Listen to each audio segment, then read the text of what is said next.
Uupo na po kayo. Isang mapagpalang umaga po sa ating lahat. Today is a lovely Thursday morning, and what a way to celebrate our Thursday mornings by way of a blessing dito po sa Forward Court ng Susana Homes. Pagbibigay po muna ng pagbati sa ating pumama ng Barangay Molino kung kailangan tayo sa kitan palakaman ng po natin. Of course, ang bagong Homeowners Association President, isang batang-batang abogada, si Attorney Abigail Bernardino.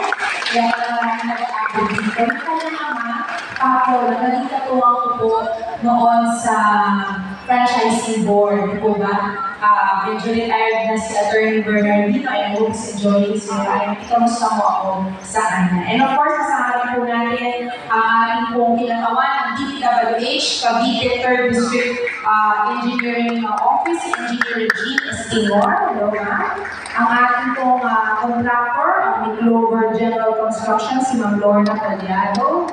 Of course, kasama din po natin ang mga empleyado ng ABRI, ang mga opisyales ng South Susana. Ayan. At sa lahat po ng mga nandito, magandang umaga po sa ating lahat. Kamusta na po kayo?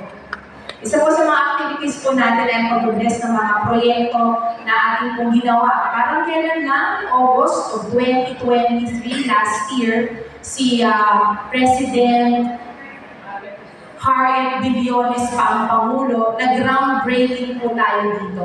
And barely 7 months, 8 months, nandito ulit tayo muli para i-bless ang inyong napakabago at magandang program. Kapag na po hinihingi sa akin, million pa yata akong hinihingi ito at ngayon kongresista ko, saka po natin ito na kulay na fulfill yung promise na yun. Ganyan po talaga ang alagang Revilla. Ganyan po talaga ang alagang atin. Hindi mo po puro salita, talagang dapat may gawa. So, sana po yung maalagaan po ang covered court na ito. Ating yung gamitin sa mabuting pamamaraan. Tama-tama, may opisina pang kasama. Tinatanong ko sa attorney, saan po ang co-office?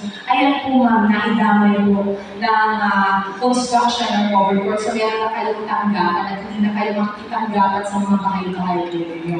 Palakpakan naman po natin si attorney at ang ating po mga officials. And speaking about salita, may katatapos lamang po na batas na aming po sinulong kasama po ni Senator Bong Revilla, ni Congressman Jolo Revilla at Congressman Brian Revilla ng Agimat Party List. Ito po yung teaching allowance ng ating po mga guro. Na-institutionalize po namin ito para sa mga public school teachers.